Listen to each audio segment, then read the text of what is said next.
Hello students, welcome to my YouTube channel. Exercise 13.1 है, question number 5।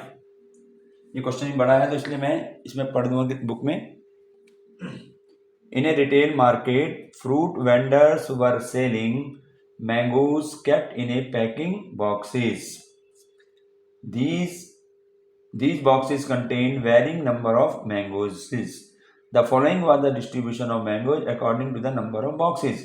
Market में फ्रूटों को रखने के लिए क्या पैकिंग की बॉक्सों में, ठीक है ना। वो इस प्रकार से हुआ कि नंबर ऑफ मैंगोज हमें दे रखा है, यहाँ लिखा मैंने number of mangoes 50 to 52, 53, 55, 56 to 58 इस तरीके से। और नंबर ऑफ बॉक्सेज 15, 110, 135, 115 एंड 25 ये हमें इसने दिए हुए हैं।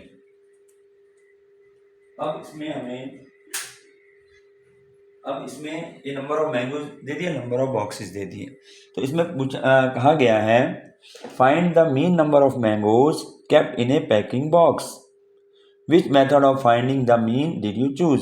Find the mean number of, ये लिखा है find the mean number of mangoes kept in a box, ठीक है। तो इसमें हमें मीन निकालना है नंबर ऑफ मैंगोज जो हमें बॉक्स में रखे गए हैं, उनका मीन निकालना है। अब बच्चे यहाँ पर क्वेश्चन को देखते ही शुरू मत करने लग जाना सब गड़बड़ हो जाएगी। देखें यहाँ पर जो हमें नंबर ऑफ मैंगोज दे रहे हैं, जो क्लास इंटरवल दे रखा है 50 to 52, 53 to 55, यहाँ पर ये कंटिन्यूअस नहीं है। जैसे अभी तक हमने पढ़ा था ना 11 to 13, 13 to 15, 15 to 17 ऐसे पढ़ रहे थे। अब यहाँ पर डिफरेंस देखो 50 to 52, फिर यहाँ 53 आ गया। होना क्या चाहिए था 52 to 55 ऐसे होना चाहिए था, है ना। तो पहले उसको ध्यान में रखना, इंपॉर्टेंट क्वेश्चन है, ऐसे आता है तो बच्चे जो जल्दी जल्दी में सारा वैसे ही कर देंगे और सारा गलत हो जाएगा। तो यहाँ पर इसको ध्यान रखना है कि ये कंटिन्यूस सीरीज में है या नहीं। तो अगर ये कंटिन्यूस में नहीं है, जैसे कि यहाँ नहीं है, तो अब इसको हमें पहले कंटिन्यूस बनाना होगा, तो उसके बाद सॉल्व होगा। इसको ध्यान में रखेंगे हर बच्चा, ठीक है। पहले हमें इसे कंटिन्यूस बनाने का तरीका क्या है, ये वैसे मैंने आप लोगों को जो इंट्रोडक्शन है उसमें भी बता रखा है, ये कंटिन्यूस कैसे बनाते हैं। सर कंटिन्यूस बनाने का तरीका ये है कि 0.5 लोअर लिमिट में से 0.5 माइनस करेंगे और अपर लिमिट में 0.5 प्लस करेंगे। हमेशा ये करना है अगर कंटिन्यूस नहीं है। 0.5 क्यों करते हैं? क्योंकि ये जो है इनके बीच में डिफरेंस जो है ना 1 का है, तो 1 का हम हाफ करेंगे तो 0.5 आएगा। तो इसमें हमेशा ये तरीका है कि अगर कंटिन्यूस नहीं है तो इसे कंटिन्यूस पहले हम बनाएंगे। तो उसके लिए वही लोअर लिमिट में 0.5 माइनस करेंगे, अपर लिमिट में 0.5 प्लस करेंगे, ठीक है। तो मैं यहाँ पर इसको कंटिन्यूस ही बना के दे रहा हूँ, ठीक है। हमें कंटिन्यूस बनाकर ही सॉल्व करना है।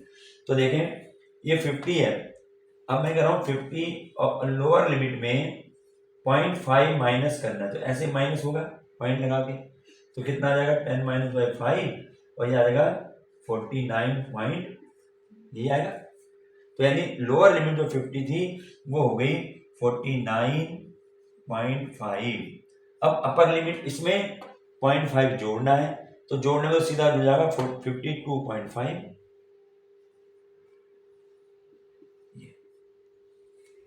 समझ में आया? ये बहुत इंपॉर्टेंट है।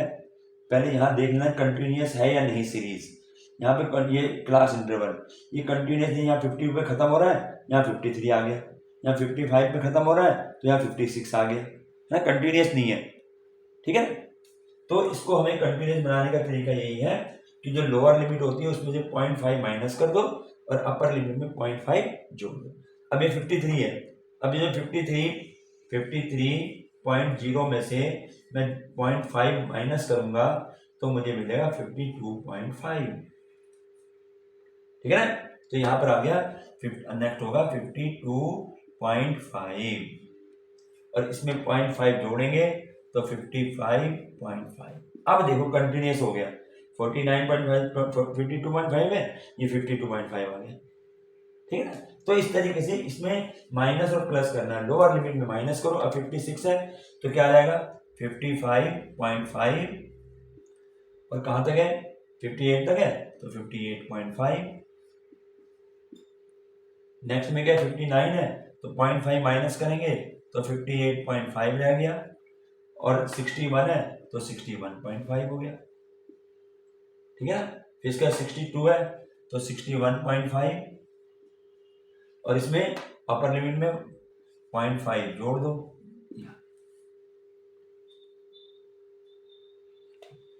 ठीक है ना। ये ध्यान रखना है, इस तरीके से अब एक कंटिन्यूस बन गया, जहां पे एंड हुआ है वहीं से लोअर लिमिट शुरू हो गई, जहां पे अपर लिमिट खत्म हुई है वहीं से लोअर लिमिट शुरू हो गई, ये कंटिन्यूस बन गया। यहाँ पर ऐसा नहीं था, यहाँ अपर लिमिट 52 से में खत्म हुई है तो लोअर लिमिट 53 पे आ गया, यानी कंटिन्यूस नहीं थी।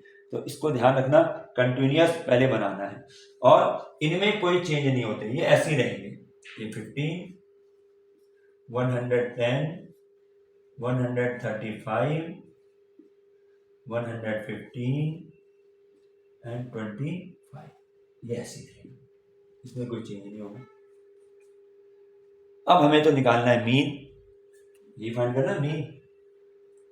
अब मीन के लिए कौन सा हम फार्मूला यहाँ पर यूज करें, which method did you choose. तो क्या करें, अब यहाँ पर हमने जो है पहले हम एक्स आई फाइंड कर लेते हैं, उसके बाद देखेंगे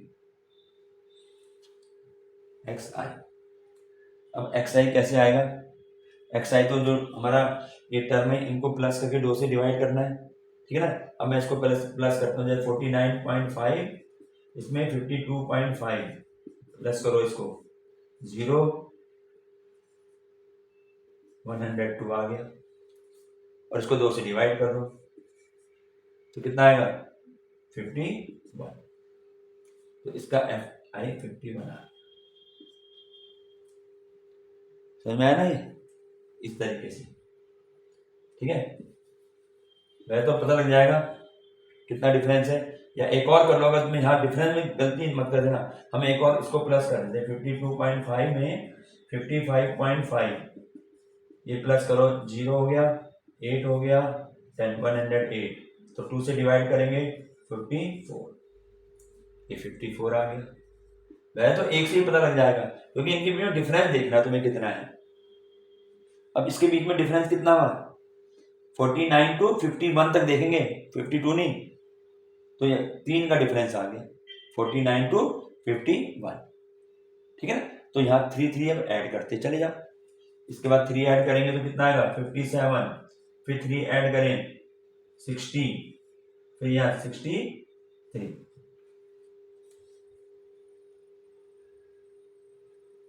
हाँ ठीक है, ये आ गया।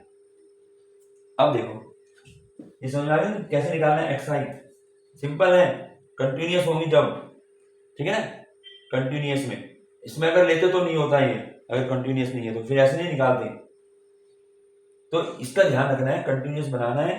उसके बाद जो डिफरेंस, इस डिफरेंस में भी गलती मत कर बैठना, अगर लिखा हुआ था 0 to 10, 10 to 20 तो मालूम क्या था 10-10 का डिफरेंस है, लेकिन अगर बीच में से कहीं नंबर आ जाए तो इसमें गलती मत करना।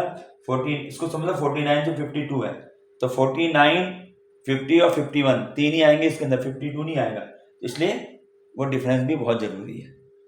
तो अब यहाँ अब आगे बताओ कौन सा फार्मूला यूज करें।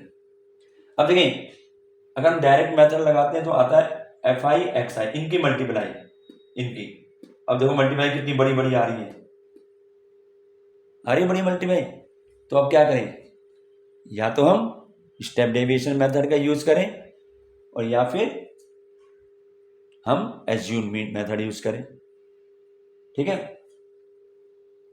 तो अब इसमें यदि हम अब एक क्वेश्चन एज्यूम मीन से करें, एज्यूम मीन मेथड, उससे भी करके देख लेते हैं, एज्यूम मीन मेथड। वैसे अगर स्टेप डेविएशन से करो तो, स्टेप डेविएशन से करोगे तो और आसान रहेगा मल्टीप्लाई में, ठीक है ना, क्योंकि ये नंबर बड़े बड़े हैं ये, अब इन्हीं की मल्टीप्लाई हमें वहां उसमें करनी पड़ेगी, ठीक है। तो इसके बाद अगर मैं एज्यूम मीन मेथड से करता हूं तो क्या होता है, X bar A plus sigma F I D I upon sigma F I, अगर हम एज्यूम मीन मेथड का यूज करेंगे तो हमारे पास ये आएगा A I sigma F I upon A plus sigma F I D I upon sigma F I, ये है। ठीक है, तो अब इसका यूज करते हैं। चलो तो क्या हो जाएगा, क्या चाहिए हमें, डी चाहिए, डी आई। यहाँ डी आई क्या होता है, एक्स आई माइनस ए अपॉन एच नहीं आता, वो स्टेप डेविएशन में, इसलिए वो छोटा हो जाता है। और एक्स आई माइनस ए, अब ए देखना है, ए क्या है, ए किसमें से लेते हैं, एक्स आई में से लेते हैं, हम इसको ले लेते हैं, बीच का नंबर ये है, जरूरी नहीं है बीच का नंबर, बार बार क्या है, जो मर्जी ले लो इसमें से, 57, तो ए हम यहाँ लिख दें 57 हो गया, तो यहाँ पर हो गया एक्स आई होगा ए एक्स आई माइनस 57, ये हमारे पास ये आएगा। अब देखो, अब क्या करेंगे इसमें, अब बच्चे यहाँ पर वो नहीं करना है, जैसे एक्स आई माइनस 57 ये तो 0 हो गया, ठीक है, एक्स आई माइनस 57 क्या हो गया, -6 -3, ठीक है। अब यदि अगर मैंने इसको ui से करता तो अपॉन h आ जाता, और h कितना 3, और 3 से डिवाइड हो जाता 1 2 3 ऐसे, इसलिए वहां आ जाता। यहाँ पर क्या क्या आएगा, 0 लिख दिया। अब यहाँ डिफरेंस कितना 3 का है, तो -3 -6 -9 इस तरीके से चलेगा, अगर ये di निकाल रहे हो, ठीक है ना। अगर ui निकालोगे तो 0 के ऊपर -1 -2 -3 ऐसे चलता है। अब इसके नीचे क्या आएगा, इसके नीचे प्लस में आएंगे। अब देख लो ये 60 है, 60 में 57 गया, 3 आ गए प्लस के, ठीक है ना, और ये 6 आ गया। तो इस तरीके से मतलब अगर हमें मल्टीप्लाई का, अब देखो यहाँ 15 की -6 से करनी है, 110 की 3 से करनी है, चलो ये तो हो जाएंगी, ठीक है ना। लेकिन अगर मान लिया हम इसको और भी छोटा मल्टीप्लाई बनाना चाहते हैं तो हम ui निकालते हैं, तो यहाँ पर आता -1 -2 और ये 1 2 ऐसे आता, तो 1 2 से आराम से मल्टीप्लाई हो जाता है, ठीक है। तो ये मेथड जो भी तुम करना चाहो उसे यूज कर सकते हो। अब अगला कॉलम, अगला जो है हमारा, यहाँ पे इसको मिटा के यहाँ लिख देते हैं, हमें क्या चाहिए, हमें चाहिए एफ आई डी आई, ये चाहिए हमें F I D I, F I ये रहा, ये -90, यहाँ 3 से हो जाएगी इजीली -330, ठीक है ना, ये 0 है, ये 3 से कर दो 345, ठीक है, ये कर दो 150, यहाँ हो गई इजीली, ठीक है। पर इसको करने का तरीका वही सही है, स्टेप डेविएशन। लेकिन इससे भी हमने एक क्वेश्चन इससे भी कर दो, ये तुम्हारे ऊपर बात है, जो मर्जी मेथड यूज करो, जो तुम्हें इजी लगता है उस मेथड का यूज करो। इसको अगर तुम डायरेक्ट मेथड से करोगे तो भी आ जाएगा, लेकिन क्या उसमें टाइम ज्यादा लगेगा, अब इसमें टाइम थोड़ा कम लगेगा, और अगर स्टेप डेविएशन मेथड से करोगे तो उसमें टाइम सबसे कम लगता है, भाई ये फर्क है। और एग्जाम में टाइम की वैल्यू होती है, कितनी जल्दी आप क्वेश्चन को पूरा करते हैं। तो यहाँ कर जगह कम हो गई ये। अब देखिए इसको पहले प्लस कर दो, दोनों माइनस माइनस है, प्लस कर दो, माइनस के 420,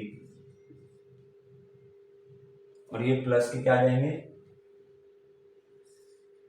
ये हो जाएंगे प्लस के 495, यार तो हमें चाहिए सिग्मा एफ आई डी आई, ये चाहिए। तो ये कितना हो जाएगा भाई, इसमें माइनस कर देंगे, ठीक है ना, तो कितना आ गया 75, एफ आई डी आई आ गया 75, और ए हमारा कैसे, ए हमारा 57 है, 57, ठीक है। और सिग्मा एफ आई वो करना है, ये सिग्मा एफ आई है ना, तो सिग्मा एफ आई कितने थे, क्वेश्चन नंबर 5 में है, अच्छा प्लस ही करेंगे इसको प्लस करो,